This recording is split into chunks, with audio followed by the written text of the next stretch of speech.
Dear student, आइए आज Datta MS study YouTube channel में आप लोग का स्वागत करते हैं। पिछले वीडियो में हम लोगों ने कोशिकाओं की संरचना, आकार, आकृतियों के बारे में जाना। आज हम लोग कोशिकाओं के घटक के बारे में जानकारी प्राप्त करेंगे। कोशिका की जो आंतरिक संरचना है वो इलेक्ट्रॉन सूक्ष्मदर्शी के आविष्कार के बाद क्या हो गया कि आंतरिक संरचना का जो व्यापक अध्ययन करना आसान हो गया और कोशिका की आंतरिक संरचना में भी विभिन्नता पाई जाती है। और क्या किया गया कि कोशिकाओं को मुख्यतः 3 घटक हैं। कोशिका झिल्ली यानी सेल मेम्ब्रेन, कोशिका द्रव्य यानी साइटोप्लाज्म एवं केंद्रक यानी न्यूक्लियस में बांटा गया। कोशिका का सबसे बाहर का जो आवरण है या घेरा है, इसे कोशिका झिल्ली कहते हैं। यानी कोशिका किससे घेरा रहता है? कोशिका झिल्ली से वो घेरा रहता है। कोशिका झिल्ली एवं केंद्रक के बीच के जो भाग है वह है कोशिका द्रव्य, जिसमें क्या पाया जाता है? कोशिका के अंगक होते हैं। तो चलिए हम लोग एक एक करके कोशिकाओं के घटकों को विस्तार से चर्चा करते हैं। हम लोग सबसे पहले कोशिका झिल्ली यानी सेल मेम्ब्रेन के बारे में जानकारी प्राप्त करते हैं। कोशिका झिल्ली क्या है? वो जंतुओं में पाए जाने वाले सबसे बाहरी परत है, जबकि पौधों में इस झिल्ली के बाहर एक और मोटी परत पाई जाती है जिसे कोशिका भित्ति कहते हैं। तो आप लोग थोड़ा सा इसको ध्यान रखिएगा कि कोशिका झिल्ली जंतु में पाया जाता है, लेकिन पौधों में कोशिका भित्ति जो है वो सबसे बाहरी आवरण है। हम लोग बाद में चर्चा करेंगे कि कोशिका भित्ति का क्या कार्य है। अभी हम लोग कोशिका झिल्ली पर चर्चा करते हैं। देखिए, यहाँ एक प्रश्न भी पूछा गया कि कोशिका भित्ति पौधों में क्या कार्य करती है, यह केवल पौधों में ही क्यों पाई जाती है? तो कोशिका झिल्ली का जो कार्य है कि कोशिका झिल्ली, जिसे प्लाज्मा झिल्ली भी कहते हैं, इसको याद रखिएगा कि कोशिका झिल्ली को प्लाज्मा झिल्ली के नाम से भी जाना जाता है। और ये जो प्लाज्मा झिल्ली होता है ये छिद्र युक्त होते हैं और इसका काम क्या है कि ये ऐच्छिक पदार्थों को अंदर आने या हानिकारक पदार्थों को बाहर निकालने देती है। ये किसका कार्य है? कोशिका झिल्ली का यानी सेल मेम्ब्रेन का ये कार्य है। इसलिए इसे एक और नाम से भी जाना जाता है, जिसे चयनात्मक पारगम्य के नाम से भी जाना जाता है, जिसे सिलेक्टिवली परमिएबल कहते हैं। तो कोशिका झिल्ली का कार्य क्या है कि कोशिका झिल्ली क्या करता है कि आंतरिक अंगों को सुरक्षा प्रदान करता है, ठीक है। और क्या है? ये ऐच्छिक पदार्थों को अंदर आने या हानिकारक पदार्थों को बाहर निकलने देती है। कोशिका झिल्ली क्या करते हैं कि एक कोशिका को दूसरी कोशिका से अलग करती है। यानी अगर ये देखा जाए तो कोशिका झिल्ली एक तरह से दीवार का काम करता है।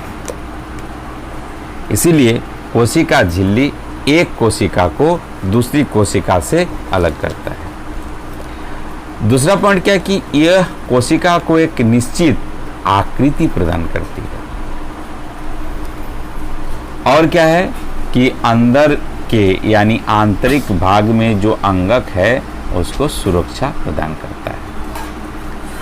तो देखिए, इस चित्र को आप लोग देख सकते हैं कि इस चित्र में क्या है कि इस चित्र में है कि ये जो चित्र है ये कोशिका का चित्र है। ठीक से देखिए इसको, ये थोड़ा सा नीचे कर लेते हैं और यह है कोशिका का चित्र। देखिए, सबसे बाहरी जो आवरण ये जो है ये प्लाज्मा झिल्ली है। प्लाज्मा झिल्ली है और ये प्लाज्मा झिल्ली क्या करता है, इसके अंदर में जितने अंगक है, यानी गोल्जी काय है, केंद्रिका है, केंद्रक है, कोशिका द्रव्य है, माइटोकॉन्ड्रिया है, इसको ये क्या करता है, सुरक्षा देता है। ठीक है, देखिए ये रिक्तिका है, राजधानी है, ये जो है ये देखिए ये कोशिका द्रव्य, ये जो पीला पीला भाग दिखाई दे रहा है इसमें, ये कोशिका द्रव्य है। ठीक है, तो ये हो गया कोशिका झिल्ली का कार्य। कोशिका झिल्ली का कार्य क्या है कि कोशिका झिल्ली एक कोशिका को दूसरी कोशिका से अलग करती है, ये कोशिका को एक निश्चित आकृति प्रदान करती है और अंदर के अंगकों को सुरक्षा प्रदान करती है।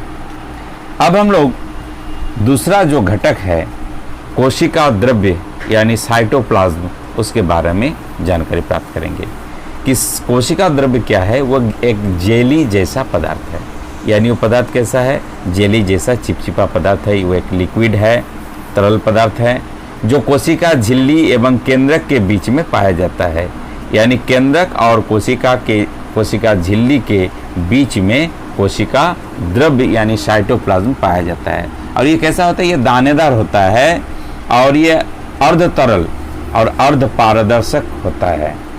ठीक है, जिसमें विभिन्न कोशिका अंगक यानी कोशिकांग पाए जाते हैं। जैसे हम बात किए कुछ देर पहले बताएं कि माइटोकॉन्ड्रिया, गोल्जी काय, राइबोसोम, हरित लवक, राजधानी इत्यादि। ये कहाँ पाया जाता है, ये कोशिका द्रव्य में पाया जाता है। इसकी सुरक्षा कौन करता है, इसकी सुरक्षा करता है प्लाज्मा झिल्ली। अब हम लोग बात करेंगे केंद्रक पर। केंद्रक, आप लोग केंद्रक का देखिए, ये इस चित्र को थोड़ा सा ध्यान से देखिए। इस चित्र में केंद्रक कहाँ है, ये देखिए, इस चित्र को देखिए। इस चित्र में ये हो गया केंद्रक, ये देखिए, ये केंद्रिका है या केंद्रक है। इसके बारे में हम लोग चर्चा करेंगे। अब देखिए केंद्रक के बारे में क्या कहा जा रहा है कि ये कोशिका का एक सजीव संगठक है जो प्राय कोशिका के मध्य में स्थित होता है। इसको थोड़ा सा देख लीजिए, ये कोशिका का सजीव संगठक है जो प्राय कोशिका के मध्य में स्थित होता है। हर पौधों में ये मध्य से थोड़ा हटकर स्थित होता है। थोड़ा सा आप लोग इसको जान लीजिए कि पौधा कोशिका और जंतु कोशिका में थोड़ा सा विभिन्नता पाई जाती है। क्या विभिन्नता पाई जाती है कि जंतु कोशिका में कोशिका भित्ति नहीं होता है, लेकिन पौधा कोशिका में कोशिका भित्ति होता है। अच्छा, जंतु कोशिका में क्या होता है, केंद्रक अक्सर बीच में पाया जाता है, लेकिन पौधा कोशिका में केंद्रक थोड़ा सा बीच से हटकर पाया जाता है। और क्या है कि केंद्रक का आकार कैसा होता है, केंद्रक गोलाकार होता है, उसकी आकृति गोलाकार होता है तथा एक कोशिका में प्राय एक ही केंद्रक पाया जाता है। ये देखिए, इसको थोड़ा सा इसको देख लीजिए, ये केंद्रक का विजुअलाइजेशन है, ये केंद्रक का चित्र है। इसमें देखिए तीन तरह का है, एक हो गया केंद्रिका, एक हो गया गुणसूत्र और ये हो गया केंद्रक रंध्र। ये गुणसूत्र जो है ये क्या करता है, ये आगे जाकर जीव को माने जीव का निर्माण करने में ये सहायक होता है, गुणसूत्र। अब देखिए क्या है कि सभी पूर्ण विकसित कोशिकाओं में विकसित केंद्रक पाया जाता है जो दोहरी केंद्रक झिल्ली यानी न्यूक्लियर मेम्ब्रेन से घिरा होता है। केंद्रक झिल्ली के अंदर केंद्रक द्रव्य पाया जाता है। देखिए, इसको थोड़ा सा ध्यान रखिए कि केंद्रक में क्या होता है कि केंद्रक झिल्ली पाया जाता है और केंद्रक झिल्ली के अंदर केंद्रक द्रव्य भी पाया जाता है, जिसे न्यूक्लियोप्लाज्म कहा जाता है। केंद्रक रंध्रों के द्वारा केंद्रक तथा द्रव्य तथा कोशिका द्रव्य के बीच विभिन्न पदार्थों का आदान प्रदान होता है और कोशिका द्रव्य तथा केंद्रक द्रव्य को सम्मिलित रूप से क्या कहा जाता है, जीव द्रव्य कहा जाता है, प्रोटोप्लाज्म कहते हैं। यानी इसको थोड़ा सा आप लोग याद रखिएगा कि कोशिका द्रव्य तथा केंद्रक द्रव्य को सम्मिलित रूप से जीव द्रव्य कहते हैं। ठीक है, आगे हम लोग देखते हैं। ये देखिए, यहाँ कहा गया कि जीव द्रव्य को जीवन का भौतिक आधार कहा जाता है क्योंकि जीवन की सारी क्रियाएं इसी पर निर्भर रहते हैं। ये जीव द्रव्य जो है उसे जीवन का भौतिक आधार कहते हैं। ये जो जीव द्रव्य पर हम लोग बात किए कि कोशिका द्रव्य तथा केंद्रक द्रव्य को सम्मिलित रूप से जीव द्रव्य कहते हैं। अब देखिए यहाँ प्रश्न पूछा गया कि कोशिका के 3 मुख्य घटक कौन है, तो कोशिका के मुख्य 3 घटक क्या है? कोशिका झिल्ली, कोशिका द्रव्य और केंद्रक। पौधों में पाए जाने वाले सबसे बाहरी परत का नाम क्या है? पौधों में पाए जाने वाली सबसे बाहरी परत का नाम है कोशिका भित्ति। कोशिका द्रव्य में पाए जाने वाले कोशिका अंगक के नाम क्या है? कोशिका द्रव्य में पाए जाने वाले कोशिका अंगक का नाम माइटोकॉन्ड्रिया, राइबोसोम और क्या क्या है? कुछ देर पहले बताएं, राइबोसोम है और हरित लवक है, गोल्जिकाय है, रसधानी है, ये सारी अंगक कोशिका द्रव्य में पाए जाते हैं। तो देखिए यहाँ जो 3 क्वेश्चन दिया गया इसका आंसर हम लोग कर लिए। अब क्या है कि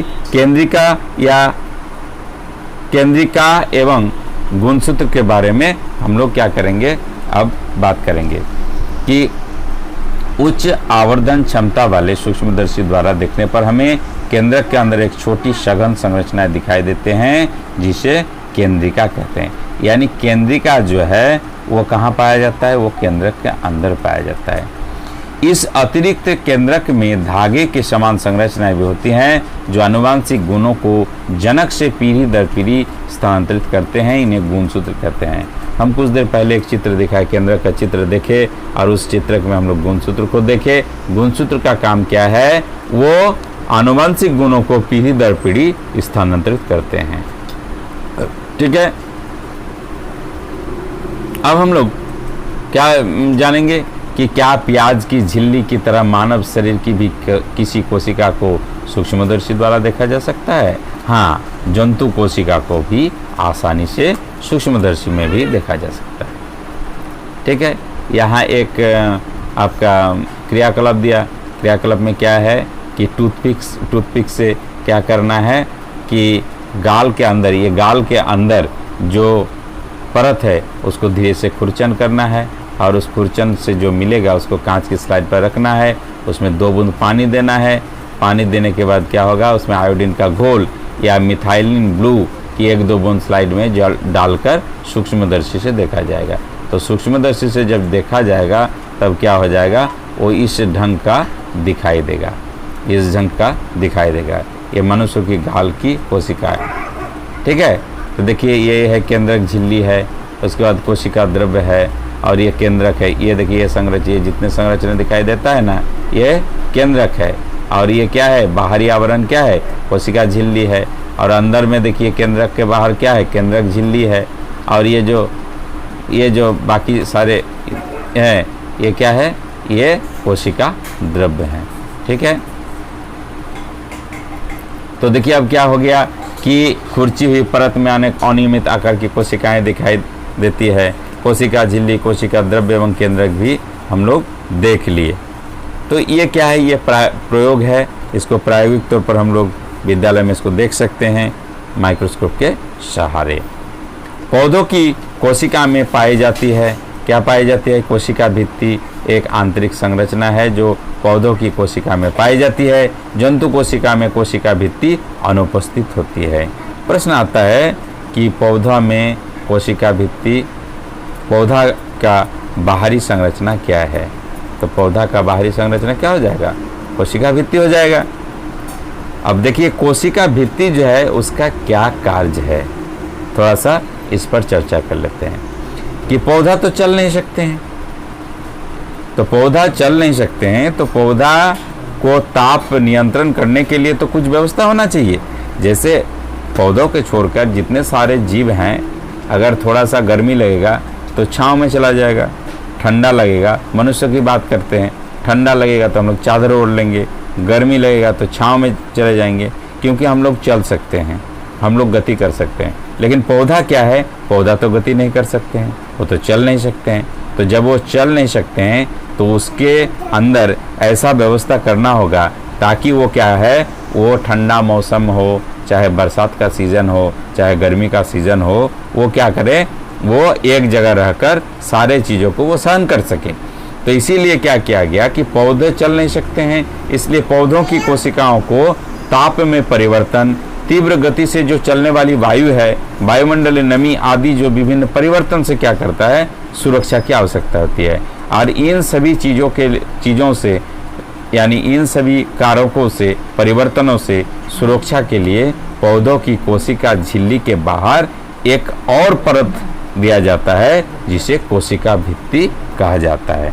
अब आप लोग को पता चल गया कि कोशिका भित्ति का कार्य क्या है।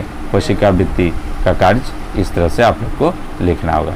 तो आज हम लोग वीडियो में इसके बारे में जाने, किसके बारे में, कि कोशिका के घटक के बारे में जान गए कि कोशिका के मुख्य तो घटक 3 है। क्या क्या है? कोशिका झिल्ली, कोशिका द्रव्य और केंद्रक है।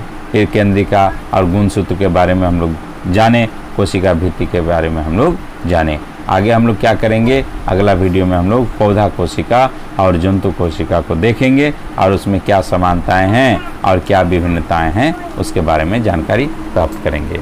आप लोग मेरे इस चैनल को दत्ता एमएस स्टडी को ज़रूर सब्सक्राइब कीजिए, लाइक कीजिए और शेयर कीजिए और डेली वीडियो को देखते रहिए।